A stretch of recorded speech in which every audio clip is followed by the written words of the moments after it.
With like anything that's straight lines, it's very easy to just use like ruler, protractor, that sort of thing for. Other things, definitely not as much.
And then, yeah, so the reason you're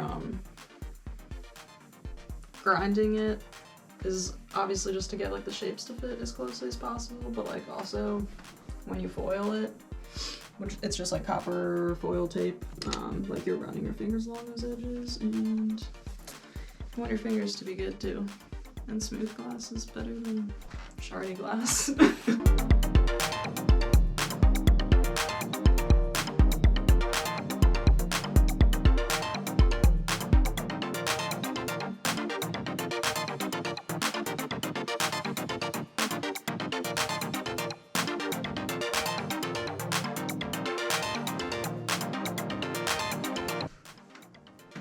And so basically, I will just line this up against my design and see if there's any points that are off, which there are a bit.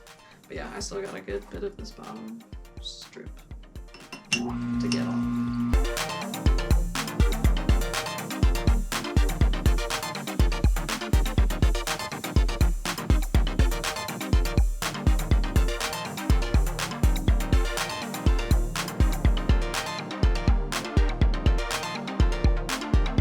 What is the water for again? Basically just so, it's like, I guess like lubrication for this, but also like, I think if you were to just grind with a dry bit, like the glass would just like break. Copper foil's next. So basically that's just taking, well normally like I'll do a piece, so like I'll grind every one of these pieces. And then foil the whole thing, because you want to make sure all of these are like pretty like smoothly fit. Yeah. And then yeah, with copper foiling, that's just so the solder can like stick to the glass. Okay. Like you can't just stick like metal to glass. So yeah, this basically like is the foundation for the glue. And yeah, it's just like strip of copper. And it's sticky on one side, and I guess I can foil this one real quick. Or wait, nah, I can't. I stick these before I foil them into like soapy water, because like so much glass grit can get on them and like my Sharpie marks and that sort of thing. So yeah, I give them like a little dish soap bath. Yeah, and then dry them off and foil them. But this, you basically are just lining up the piece of glass. You put it on the edge of it? You want it in the center. Okay. Because you're gonna solder both sides. Because like these ends, when you pull them up, I mean, you can see there how it's just like two pieces of glass together, and you're soldering this top part and the bottom part, and then solder like will slip down in there too.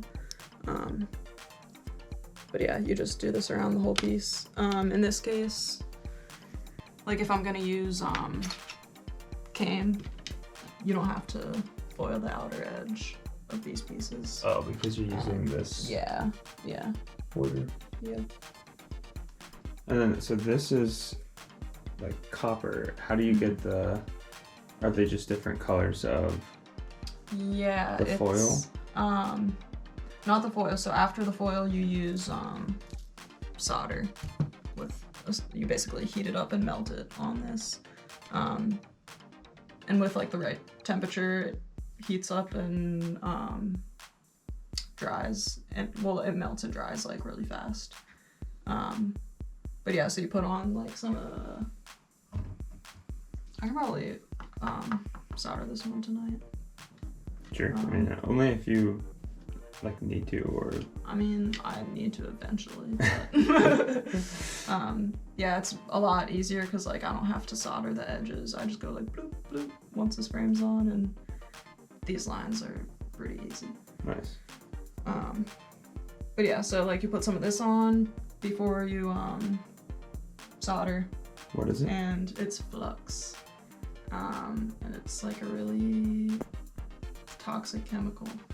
Most things in stained glass like are.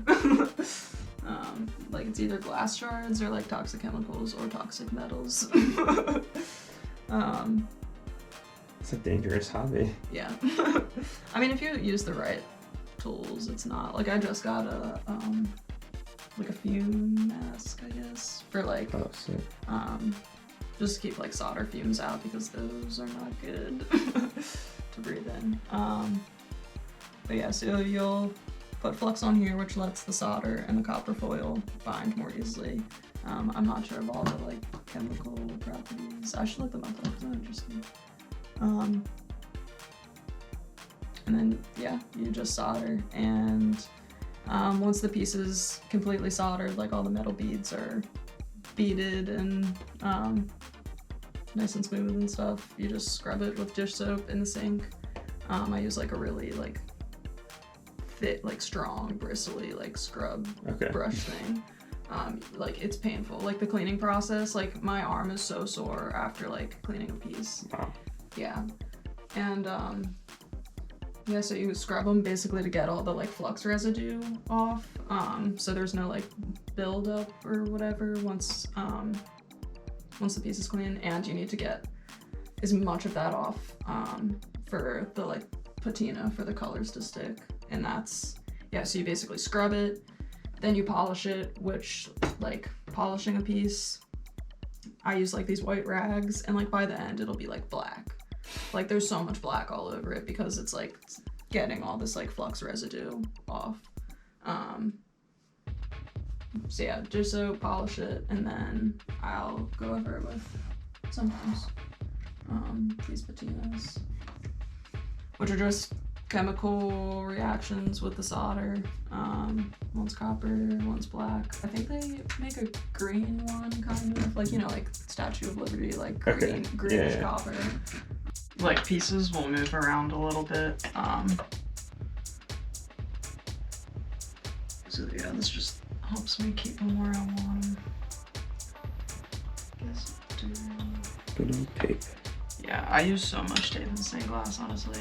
I mean, I'll tape like, when I'm grinding, I'll probably, like, I normally tape the pieces as I go, so like I can just like line them up perfectly, because then if I do that, if I don't tape them and I do that, it'll start sliding and But it's a whole mess. measurements will get all off, yeah.